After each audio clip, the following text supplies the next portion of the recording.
Hello అండి, నమస్తే. ఇప్పుడు మాట్లాడే టాపిక్ వచ్చేసి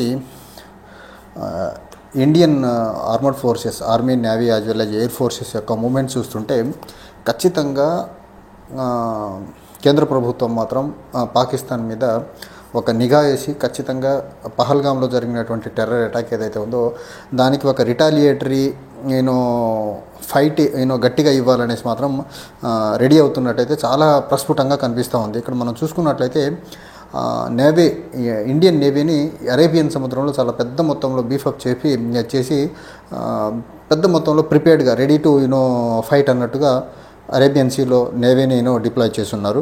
and line of actual controls పరంగా చూసుకున్నట్లయితే ఆర్మీని చాలా పెద్ద మొత్తంలో అక్కడ మోహరించి ఉన్నారు లైన్ ఆఫ్ యాక్చువల్ కంట్రోల్ దగ్గర. అండ్ మనము ఎయిర్ ఫోర్స్ పరంగా చూసుకున్నట్లయితే ఫైటర్ జెట్స్ అన్నిటితో మాత్రం చాలా పెద్ద మొత్తంలో డ్రిల్స్ చేస్తున్నట్టు వార్తా కథనాలు అయితే చాలా బలంగా వస్తున్నాయి.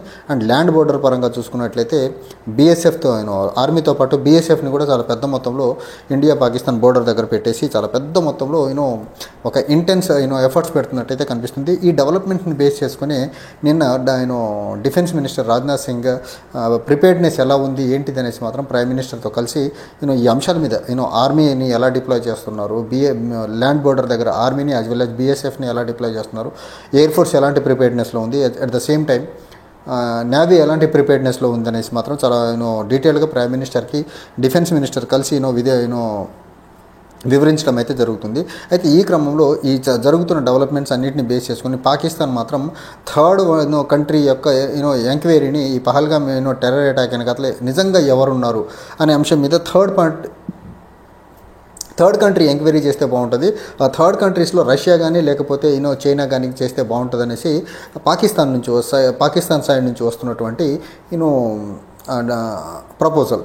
పాకిస్తాన్ ఏమో మాకు సంబంధం లేదు, థర్డ్ పార్టీతో ఎంక్వైరీ చేస్తే బాగుంటుంది, నిజ నిర్ధారణ ప్రపంచానికి తెలియాలనేసి పాకిస్తాన్ అంటుంది. కానీ ఇండియా నుంచి మరీ ముఖ్యంగా బీజేపీ సైడ్ నుంచి వస్తున్న వాదన ఏంటంటే ఇది ఖచ్చితంగా పాకిస్తాన్ని స్పాన్సర్డ్ టెర్రరిస్టులు చేశారనేటువంటి వాదంతో గవర్నమెంట్ ఆఫ్ ఇండియా మరీ ముఖ్యంగా బీజేపీ ఉంది. అందుకని time and again Narendra Modi గారు ఈ టెర్రర్ అటాక్ జరిగిన తర్వాత నరేంద్ర మోదీ గారు చెప్పినటువంటి మాట ఏంటంటే టెర్రర్ అటాక్స్ని, ఈ పర్పెట్రేటర్స్ని ఐడెంటిఫై చేసి వాళ్ళని ట్రాక్ చేసి వాటిని మట్టిలో కలిపేంత వరకు మేము విశ్రమించబోము. అండ్ వాళ్ళ వెనకాతలు ఎవరున్నా వాళ్ళని వదలబోమని చెప్పారు. వాళ్ళ వెనకాతలు ఎవరున్నారంటే మేబీ అది డైరెక్ట్లీ ఇండైరెక్ట్లీ పాకిస్తాన్ని టార్గెట్ చేస్తూ చెప్పినటువంటి మాటగా చూడాలి. అండ్ మన్ కీ బాత్లో కూడా ఆయన అదే చెప్పారు. పర్పెట్రేటర్స్ యాజ్ వెల్ యాజ్ వాళ్ళ సపోర్టర్స్ని కూడా వదిలిపెట్టే ప్రసక్తి లేదు. అండ్ చనిపోయిన టూరిస్టులు ఎవరైతే ఉన్నారో టెర్రరిస్టుల దాడిలో చనిపోయిన వాళ్ళకి ఖచ్చితంగా వాళ్ళకి న్యాయం జరిగేలా మాత్రం గవర్నమెంట్ ఆఫ్ ఇండియా పనిచేస్తుందని చెప్పే ప్రయత్నం చేశారు.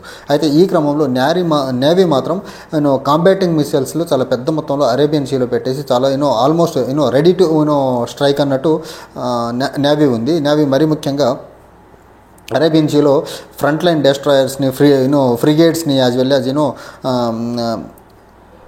హెవీ టెస్టెడ్ ఫైర్స్కి BrahMos supersonic cruise missile అన్నింటినీ కూడా అరేబియన్ సీలో డిప్లాయ్ చేసేసి యుద్ధానికి సిద్ధంగా ఉన్నట్లు కరెక్ట్గా మెసేజ్ మాత్రం పాకిస్తాన్కి పంపే ప్రయత్నం చేస్తుంది. అండ్ మనకు ఎయిర్ ఫోర్స్ పరంగా చూసుకున్నట్లయితే మాత్రం high state of operational Rangers అన్నిటినీ రెడీ చేసుకుని ఎయిర్ ఫోర్స్ వాళ్ళు ఉన్నారు. అండ్ ఆర్మీ ఐఏఎఫ్ మనకు ల్యాండ్ బోర్డర్ పరంగా చూసుకుంటే దగ్గరగా 778 కిలోమీటర్లు ఉన్నటువంటి లైన్ ఆఫ్ యాక్చువల్ కంట్రోల్ దగ్గర ట్రూప్స్ కంటిన్యూస్లీ చిన్న ఫైర్ పాకిస్తాన్ సైడ్ నుంచి చిన్న ఫైర్స్ జరిపినా కానీ ఇమీడియట్గా రియాక్ట్ అవ్వాలనేసి ఆర్మీని అక్కడ కట్టుదిట్టం చేసే పని చేశారు. And actually India Pakistan international border ఏదైతే ఉందో దాన్ని బీఎస్ఎఫ్ గార్డ్ చేస్తుంది. బీఎస్ఎఫ్ని కూడా చాలా పెద్ద మొత్తంలో డిప్లాయ్ చేసేసి ఏ మాత్రం పాకిస్తాన్ కవ్వింపు చర్యలకు దిగితే బోర్డర్స్ దగ్గర దానికి ఇమ్మీడియట్గా రిటాలియేటరీకి దిగి అవసరమైతే యుద్ధం చేసేదానికి కూడా వెనకాడకూడదు అనేసి ల్యాండ్ బోర్డర్ పరంగా, ఎయిర్ ఫోర్స్ పరంగా యాజ్ వెల్ యాజ్ మనకు సీ బోర్డర్ పరంగా 3 రకాలుగా కూడా గవర్నమెంట్ ఆఫ్ ఇండియా 3 దళాలని చాలా కట్టుదిట్టం చేసేసి చాలా రెడీగా ఉంచిన డెవలప్మెంట్స్ అయితే చాలా ప్రస్ఫుటంగా కనిపిస్తున్నాయి. మరీ ముఖ్యంగా ఇండియన్ ఓషన్లో అరేబియన్ సీలో డిప్లాయ్ చేసినటువంటి వార్షిప్స్ని కానీ చూసుకుంటే బ్రహ్మోస్ క్రూయిజ్ మిసైల్ని కానీ చూసుకున్నట్లయితే ఇండియా రెడీ టు గో అన్నట్టే ఉన్నట్లు చాలా ప్రస్ఫుటంగా అర్థమవుతుంది. అండ్ ఇక్కడ ఐఏఎఫ్ కూడా ఆపరేషనల్ రెడీనెస్తో ఎప్పుడు స్ట్రైక్ చేయమంటే అప్పుడు స్ట్రైక్ చేసేదానికి రెడీగా ఉన్నట్లు ఎయిర్ ఫోర్స్ నుంచి వస్తున్నటువంటి వాదన. కానీ ఇక్కడ మనం చూడాల్సింది పాకిస్తాన్ చేస్తున్నటువంటి వాదన కూడా చాలా క్రూషియల్గా ఉంది ఇక్కడ.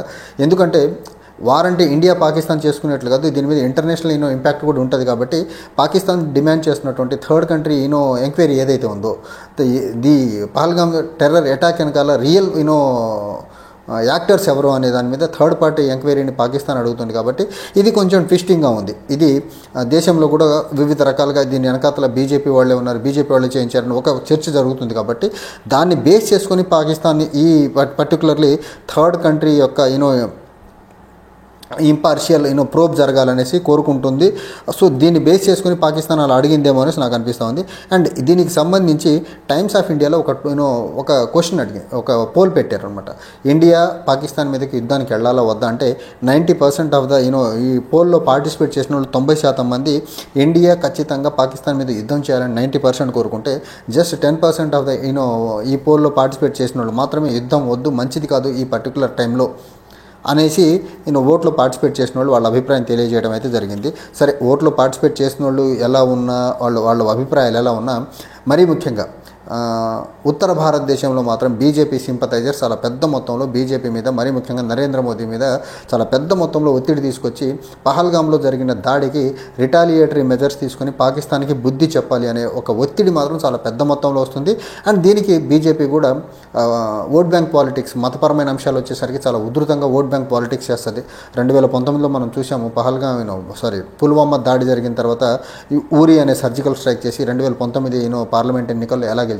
సో ఇక నుంచి జరగబోయే అసెంబ్లీ ఎన్నికల్లో ఈ ఇంపాక్ట్ గట్టిగా ఉండాలంటే మాత్రం ఈ పర్టికులర్ పహల్గామ్ టెర్రర్ అటాక్ని బీజేపీ దేశం కోసం కాకపోయినా ఎన్నికల్లో గెలిచేదానికి మాత్రం గట్టిగా వాడుకోబోతుంది అని మాత్రం జరుగుతున్న డెవలప్మెంట్స్. ఎక్కడైతే నేవీని అరేబియన్ సీలో నేవీని డిప్లాయ్ చేస్తున్న విధానం అవనివ్వండి, ల్యాండ్ బోర్డర్ పరంగా బీఎస్ఎఫ్ యాజ్ వెల్ యాజ్ ఆర్మీని డిప్లాయ్ చేసిన విధానం అవనివ్వండి, లేకపోతే ఇండియన్ ఎయిర్ ఫోర్స్ యొక్క ప్రిపేర్డ్నెస్ చూస్తే మాత్రం చాలా ప్రస్ఫుటంగా అర్థమవుతుంది. ఏంటంటే బీజేపీ ఈ పహల్గామ్ టెర్రర్ అటాక్ని రాజకీయ మైలేజ్ కోసం వాడుకునేదానికి చాలా సిద్ధంగా ఉందని మాత్రం చాలా క్లియర్గా అర్థమవుతుంది.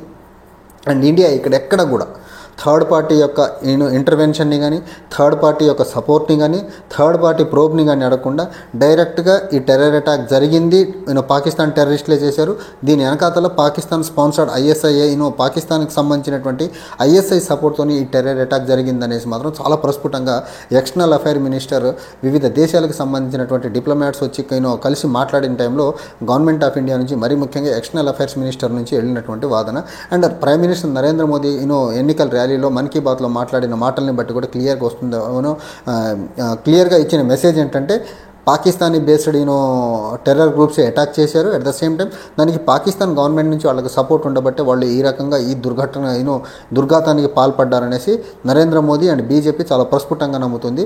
సరే, నిజాలు ఎలా ఉన్నా కానీ బీజేపీకి ఈ పర్టికులర్ అంశంలో మాత్రం ఓట్ బ్యాంక్ పాలిటిక్స్ చేసుకునే దాంట్లో మాత్రం బీజేపీకి ఒక గోల్డెన్ ఆపర్చునిటీ దొరికింది.